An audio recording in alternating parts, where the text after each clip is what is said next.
ಆಕಾಶವಾಣಿ ವಾರ್ತೆಗಳು ಓದುತ್ತಿರುವವರು ಶ್ರೀಲಕ್ಷ್ಮಿ. ಮುಖ್ಯಾಂಶಗಳು. ನವದೆಹಲಿಯಲ್ಲಿಂದು ಸಿಶೆಲ್ಸ್ ಅಧ್ಯಕ್ಷರೊಂದಿಗೆ ಪ್ರಧಾನಿ ನರೇಂದ್ರ ಮೋದಿ ದ್ವಿಪಕ್ಷೀಯ ಮಾತುಕತೆ. ಪರೀಕ್ಷಾ ಪೇ ಚರ್ಚೆ ಎರಡನೇ ಸಂಚಿಕೆಯಲ್ಲಿಂದು ವಿದ್ಯಾರ್ಥಿಗಳೊಂದಿಗೆ ಪ್ರಧಾನಿ ಸಂವಾದ. ಛತ್ತೀಸ್ಗಢದ ಬಸ್ತರ್ ಪಾಂಡಮ್ ಉತ್ಸವದ ಸಮಾರೋಪ ಸಮಾರಂಭದಲ್ಲಿಂದು ಕೇಂದ್ರ ಸಚಿವ ಅಮಿತ್ ಶಾ ಭಾಗಿ.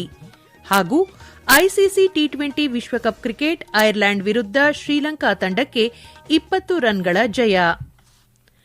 ವಾರ್ತೆಗಳ ವಿವರ. ಪ್ರಧಾನಿ ನರೇಂದ್ರ ಮೋದಿ ಅವರು ಇಂದು ನವದೆಹಲಿಯಲ್ಲಿ ಸಿಶೆಲ್ಸ್ ಅಧ್ಯಕ್ಷ ಡಾ ಪ್ಯಾಟ್ರಿಕ್ ಹರ್ಮಿನಿ ಅವರೊಂದಿಗೆ ದ್ವಿಪಕ್ಷೀಯ ಮಾತುಕತೆ ನಡೆಸಲಿದ್ದಾರೆ. ಇಬ್ಬರೂ ನಾಯಕರು ಪರಸ್ಪರ ಆಸಕ್ತಿಯ ದ್ವಿಪಕ್ಷೀಯ, ಪ್ರಾದೇಶಿಕ ಮತ್ತು ಅಂತಾರಾಷ್ಟೀಯ ವಿಷಯಗಳ ಕುರಿತು ಚರ್ಚೆ ನಡೆಸಲಿದ್ದಾರೆ. ಸಿಶೆಲ್ಸ್ ಅಧ್ಯಕ್ಷರು ಇಂದು ಸಂಜೆ ರಾಷ್ಟಪತಿ ಭವನದಲ್ಲಿ ರಾಷ್ಟಪತಿ ದ್ರೌಪದಿ ಮುರ್ಮು ಅವರನ್ನು ಭೇಟಿ ಮಾಡಲಿದ್ದಾರೆ. 6 ದಿನಗಳ ಭಾರತ ಭೇಟಿಯಲ್ಲಿರುವ ಹರ್ಮಿನಿ ಅವರು ನಿನ್ನೆ ನವದೆಹಲಿಗೆ ಆಗಮಿಸಿದರು. ಅವರನ್ನು ವಿಮಾನ ನಿಲ್ದಾಣದಲ್ಲಿ ಕೇಂದ್ರ ಸಚಿವೆ ಅನುಪ್ರಿಯಾ ಪಟೇಲ್ ಸ್ವಾಗತಿಸಿದರು. ಸಿಶೆಲ್ಸ್ ಹಿಂದೂ ಮಹಾಸಾಗರ ಪ್ರದೇಶದಲ್ಲಿ ಭಾರತಕ್ಕೆ ಪ್ರಮುಖ ನೆರೆಯ ರಾಷ್ಟವಾಗಿದೆ ಹಾಗೂ ಭಾರತದ ವಿಷನ್ ಮಹಾಸಾಗರ್ ಮತ್ತು ಜಾಗತಿಕ ದಕ್ಷಿಣಕ್ಕೆ ಬದ್ಧತೆಯಲ್ಲಿ ವಿಶೇಷ ಸ್ಥಾನವನ್ನು ಹೊಂದಿದೆ. ಸಿಶೆಲ್ಸ್ ಅಧ್ಯಕ್ಷರ ಭೇಟಿಯು ಭಾರತ ಮತ್ತು ಸಿಶೆಲ್ಸ್ ನಡುವಿನ ರಾಜತಾಂತ್ರಿಕ ಸಂಬಂಧಗಳ ಸ್ಥಾಪನೆಯ 50ನೇ ವಾರ್ಷಿಕೋತ್ಸವದೊಂದಿಗೆ ಹೊಂದಿಕೆಯಾಗುತ್ತದೆ. ನವದೆಹಲಿಗೆ ಬರುವ ಮೊದಲು ಸಿಶೆಲ್ಸ್ ಅಧ್ಯಕ್ಷರು ಚೆನ್ನೈ ಮತ್ತು ಮುಂಬೈಗೆ ಭೇಟಿ ನೀಡಿದ್ದರು.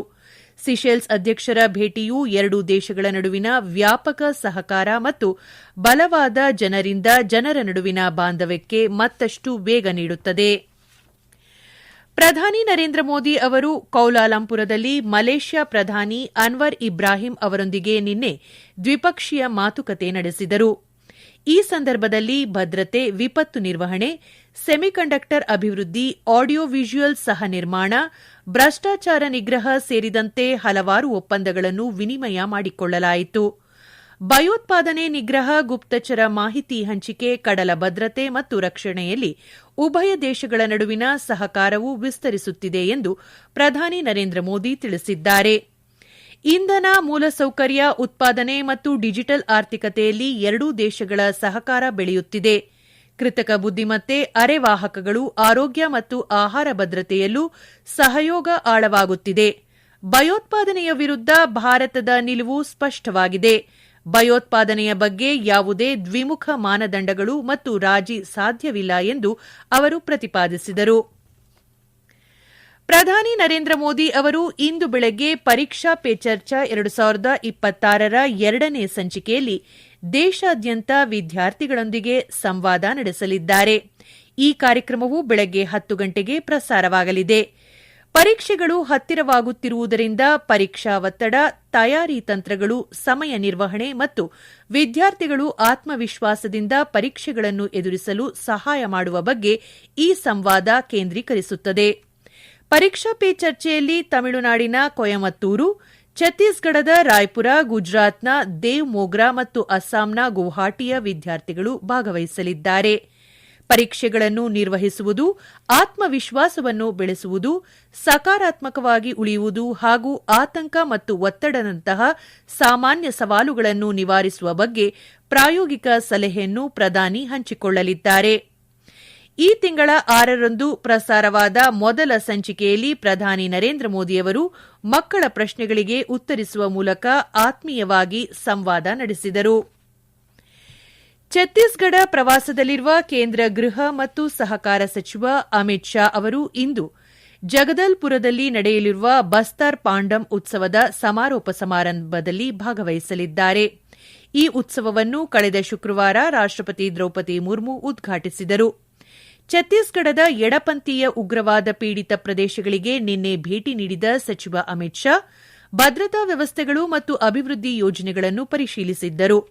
ಬಳಿಕ ರಾಯ್ಪುರದಲ್ಲಿ 2 ಉನ್ನತ ಮಟ್ಟದ ಸಭೆಗಳ ಅಧ್ಯಕ್ಷತೆ ವಹಿಸಿದ್ದರು. ಈ ಸಭೆಗಳಲ್ಲಿ ಕೇಂದ್ರ ಮತ್ತು ರಾಜ್ಯ ಸರ್ಕಾರಗಳ ಹಿರಿಯ ಅಧಿಕಾರಿಗಳು, ಭದ್ರತಾ ಸಂಸ್ಥೆಗಳ ಪ್ರತಿನಿಧಿಗಳು ಭಾಗವಹಿಸಿದ್ದರು.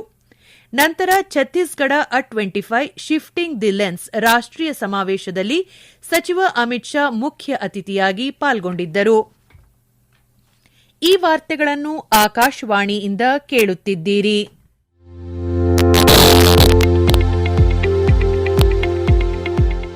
ನಮ್ಮ ಎಲ್ಲ ರಾಷ್ಟ್ರೀಯ ವಾರ್ತೆಗಳು ಹಾಗೂ ಪ್ರದೇಶ ಸಮಾಚಾರ ಈಗ ಆಕಾಶವಾಣಿ ನ್ಯೂಸ್ ಕನ್ನಡ ಯೂಟ್ಯೂಬ್ ಚಾನೆಲ್ನಲ್ಲಿ ಲಭ್ಯ. ನಮ್ಮ ಎಕ್ಸ್ ಖಾತೆ ಮತ್ತು ಇನ್ಸ್ಟಾಗ್ರಾಂ ಖಾತೆ ಆಕಾಶವಾಣಿ ನ್ಯೂಸ್ ಕನ್ನಡ. ಹೆಚ್ಚಿನ ಮಾಹಿತಿಗಾಗಿ ನಮ್ಮ ಫೇಸ್ಬುಕ್ ಖಾತೆ ಆಕಾಶವಾಣಿ ವಾರ್ತೆ ಕನ್ನಡವನ್ನು ಅನುಸರಿಸಿ. ಮಾಹಿತಿಗಳ ಹೂರಣ, ವಾರದ ಕಾರ್ಯಕ್ರಮ, ಪ್ರಚಲಿತ ವಿದ್ಯಮಾನ ಪ್ರತಿ ಬುಧವಾರ ರಾತ್ರಿ 9:15 ಪಶ್ಚಿಮ ಬಂಗಾಳದ ಸಿಯೂರಿ ಸೇತುವೆ, ಕುಮಾರ್ಪುರ ಸೇತುವೆಯನ್ನು ವರ್ಚುವಲ್ ಮೂಲಕ ರೈಲ್ವೆ ಸಚಿವ ಅಶ್ವಿನಿ ವೈಷ್ಣವ್ ಉದ್ಘಾಟಿಸಿದರು. ಇದೇ ವೇಳೆ ನೂತನ ಅಸಾನಲ್ ಬೊಕಾರೋ ರೈಲು ಸೇವೆಗೆ ಚಾಲನೆ ನೀಡಿದರು. ಈ ಸಂದರ್ಭದಲ್ಲಿ ಮಾತನಾಡಿದ ಸಚಿವ ಅಶ್ವಿನಿ ವೈಷ್ಣವ್, ಈ ಯೋಜನೆಗಳು ಪಶ್ಚಿಮ ಬಂಗಾಳದಲ್ಲಿ ರೈಲು ಮೂಲಸೌಕರ್ಯ ಬಲಪಡಿಸುವ, ಸುರಕ್ಷತೆಯನ್ನು ಹೆಚ್ಚಿಸುವ ಮತ್ತು ಪ್ರಾದೇಶಿಕ ಸಂಪರ್ಕವನ್ನು ಸುಧಾರಿಸುವತ್ತ ಮಹತ್ವದ ಹೆಜ್ಜೆಯಾಗಿದೆ ಎಂದು ಹೇಳಿದ್ದಾರೆ. ಈ ವರ್ಷ ಪಶ್ಚಿಮ ಬಂಗಾಳದಲ್ಲಿ ರೈಲ್ವೆಗೆ 14,205 ಕೋಟಿ ರೂಪಾಯಿಗಳನ್ನು ಹಂಚಿಕೆ ಮಾಡಲಾಗಿದೆ.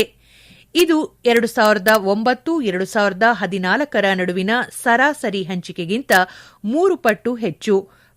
ಪಶ್ಚಿಮ ಬಂಗಾಳದಲ್ಲಿ ಸುಮಾರು 92,000 ಕೋಟಿ ರೂಪಾಯಿ ಮೌಲ್ಯದ ರೈಲ್ವೆ ಯೋಜನೆಗಳು ಮುಂದುವರೆದಿವೆ. ಇದು ಈ ರಾಜ್ಯದಲ್ಲಿ ಮೂಲಸೌಕರ್ಯ ಪರಿವರ್ತನೆಗೆ ಅನುಕೂಲವಾಗಲಿದೆ ಎಂದು ಅವರು ತಿಳಿಸಿದ್ದಾರೆ. ಜಪಾನ್ನ ಸಂಸತ್ ಚುನಾವಣೆಯಲ್ಲಿ ಜಯಗಳಿಸಿದ ಜಪಾನ್ ಪ್ರಧಾನಿ ಸನೆ ತಕೈಚಿ ಅವರನ್ನು ಪ್ರಧಾನಿ ನರೇಂದ್ರ ಮೋದಿ ಅಭಿನಂದಿಸಿದ್ದಾರೆ. ಸಾಮಾಜಿಕ ಜಾಲತಾಣದಲ್ಲಿ ಅವರು ಉಭಯ ದೇಶಗಳ ನಡುವಿನ ವಿಶೇಷ ಕಾರ್ಯತಂತ್ರ ಮತ್ತು ಜಾಗತಿಕ ಸಹಭಾಗಿತ್ವವು ಜಾಗತಿಕ ಶಾಂತಿ, ಸ್ಥಿರತೆ ಮತ್ತು ಸಮೃದ್ಧಿಯನ್ನು ಹೆಚ್ಚಿಸುವಲ್ಲಿ ಪ್ರಮುಖ ಪಾತ್ರ ವಹಿಸುತ್ತದೆ ಎಂದು ಹೇಳಿದ್ದಾರೆ. ತಕೈಚಿ ಅವರ ಸಮರ್ಥ ನಾಯಕತ್ವವು ಭಾರತ ಜಪಾನ್ ಸ್ನೇಹವನ್ನು ಹೆಚ್ಚಿನ ಎತ್ತರಕ್ಕೆ ಕೊಂಡೊಯ್ಯಲಿದೆ ಎಂದು ಪ್ರಧಾನಿ ನರೇಂದ್ರ ಮೋದಿ ವಿಶ್ವಾಸ ವ್ಯಕ್ತಪಡಿಸಿದ್ದಾರೆ. ಕೊಲಂಬೋದ ಆರ್ ಪ್ರೇಮ್ದಾಸ್ ಕ್ರೀಡಾಂಗಣದಲ್ಲಿ ನಿನ್ನೆ ನಡೆದ ಐಸಿಸಿ ಟಿ20 ವಿಶ್ವಕಪ್ ಕ್ರಿಕೆಟ್ ಪಂದ್ಯಾವಳಿಯ ಬಿ ಗುಂಪಿನ 6ನೇ ಪಂದ್ಯದಲ್ಲಿ ಐರ್ಲೆಂಡ್ ವಿರುದ್ಧ ಶ್ರೀಲಂಕಾ 20 ರನ್ಗಳಿಂದ ಜಯಗಳಿಸಿದೆ. ಮೊದಲು ಬ್ಯಾಟಿಂಗ್ ಮಾಡಿದ ಶ್ರೀಲಂಕಾ ನಿಗದಿತ 20 ಓವರ್ಗಳಿಗೆ 6 ವಿಕೆಟ್ ನಷ್ಟಕ್ಕೆ 163 ರನ್ ಗಳಿಸಿತು. ಗೆಲುವಿನ ಗುರಿ ಬೆನ್ನತ್ತಿದ ಐರ್ಲೆಂಡ್ 19.5 ಓವರ್ಗಳಿಗೆ 143 ರನ್ಗಳಿಗೆ ತನ್ನೆಲ್ಲಾ ವಿಕೆಟ್ಗಳನ್ನು ಕಳೆದುಕೊಂಡಿತು. ಬೆಂಗಳೂರಿನಲ್ಲಿ ನಿನ್ನೆ ನಡೆದ ಟೆನ್ನಿಸ್ ಪಂದ್ಯದಲ್ಲಿ ಭಾರತ ನೆದರ್ಲ್ಯಾಂಡ್ಸ್ ವಿರುದ್ಧ 3-2 ಅಂತರದ ಐತಿಹಾಸಿಕ ಗೆಲುವಿನೊಂದಿಗೆ ಡೇವಿಸ್ ಕಪ್ ಅರ್ಹತಾ ಸುತ್ತಿನ 2ನೇ ಹಂತಕ್ಕೆ ಪ್ರವೇಶಿಸಿತು. ದಕ್ಷಿಣೇಶ್ವರ ಸುರೇಶ್ ವಿರೋಚಿತ ಪ್ರದರ್ಶನ ನೀಡಿ ತಮ್ಮ 2 ಸಿಂಗಲ್ಸ್ ಪಂದ್ಯಗಳನ್ನು ಗೆದ್ದು ಯೂಕಿ ಬಾಂಬ್ರಿ ಜೊತೆಗೂಡಿ ಡಬಲ್ಸ್ ಗೆದ್ದರು. ನಿರ್ಣಾಯಕ ಪಂದ್ಯದಲ್ಲಿ ಸುರೇಶ್ ಗೈಡಿ ಔಡೇನ್ ಅವರನ್ನು 6-4, 7-6 ಅಂತರದಿಂದ ಸೋಲಿಸಿ ಗೆಲುವು ಸಾಧಿಸಿದರು. ಇದಕ್ಕೂ ಮೊದಲು ಸುರೇಶ್ ಮತ್ತು ಬಾಂಬ್ರಿ ಮ್ಯಾರಥಾನ್ ಡಬಲ್ಸ್ ಪಂದ್ಯವನ್ನು 7-6, 3-6, 7-6 ಅಂತರದಲ್ಲಿ ಗೆದ್ದ ನಂತರ ಭಾರತ 2-1 ಮುನ್ನಡೆ ಸಾಧಿಸಿತ್ತು. ಆದಾಗ್ಯೂ ಸುಮಿತ್ ನಾಗಲ್ ತಮ್ಮ 2 ಸಿಂಗಲ್ಸ್ ಪಂದ್ಯಗಳನ್ನು ಸೋತರು. ಚೀನಾದ ಟಿಯಾನ್ಜಿನ್ನಲ್ಲಿ ನಡೆದ ಏಷ್ಯನ್ ಒಳಾಂಗಣ ಅಥ್ಲೆಟಿಕ್ಸ್ ಚಾಂಪಿಯನ್ಶಿಪ್ನಲ್ಲಿ ಭಾರತ 5 ಪದಕಗಳನ್ನು ಗೆದ್ದು ಪದಕ ಪಟ್ಟಿಯಲ್ಲಿ 6ನೇ ಸ್ಥಾನ ಪಡೆದಿದೆ. ಪುರುಷರ ಹೆಪ್ಟಥ್ಲಾನ್ ಸ್ಪರ್ಧೆಯಲ್ಲಿ ಗೆಲ್ಲುವ ಮೂಲಕ ತೇಜಸ್ವಿನ್ ಶಂಕರ್ ಅತ್ಯುತ್ತಮ ಪ್ರದರ್ಶನ ನೀಡಿ ಚಿನ್ನದ ಪದಕ ಗೆದ್ದರು.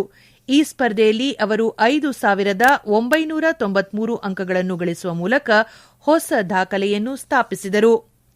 ಹೈಜಂಪ್ನಲ್ಲಿ ಪೂಜಾ ಬೆಳ್ಳಿ ಗೆದ್ದರೆ ಟೂರ್ ಶಾಟ್ಪುಟ್ನಲ್ಲಿ ತಜೀಂದರ್ ಪಾಲ್ ಸಿಂಗ್ ಬೆಳ್ಳಿ ಪಡೆದರು ಹಾಗೂ ಆನ್ಸಿ ಸೋಜನ್ ಉದ್ದ ಜಿಗಿತದಲ್ಲಿ ಕಂಚಿನ ಪದಕ ಪಡೆದರು.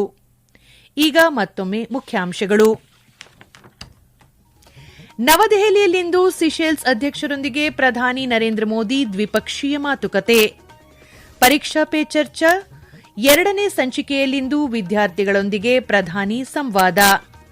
ಛತ್ತೀಸ್ಗಢದ ಬಸ್ತರ್ ಪಾಂಡಂ ಉತ್ಸವದ ಸಮಾರೋಪ ಸಮಾರಂಭದಲ್ಲಿಂದು ಕೇಂದ್ರ ಸಚಿವ ಅಮಿತ್ ಶಾ ಭಾಗಿ. ಹಾಗೂ ಐಸಿಸಿ ಟಿ20 ವಿಶ್ವಕಪ್ ಕ್ರಿಕೆಟ್ ಐರ್ಲೆಂಡ್ ವಿರುದ್ಧ ಶ್ರೀಲಂಕಾ ತಂಡಕ್ಕೆ 20 ರನ್ಗಳ ಜಯ. ಇಲ್ಲಿಗೆ ವಾರ್ತಾ ಪ್ರಸಾರ ಮುಕ್ತಾಯವಾಯಿತು. ನಮ್ಮ ಮುಂದಿನ ವಾರ್ತಾ ಪ್ರಸಾರ ಮಧ್ಯಾಹ್ನ 12 ಗಂಟೆಗೆ.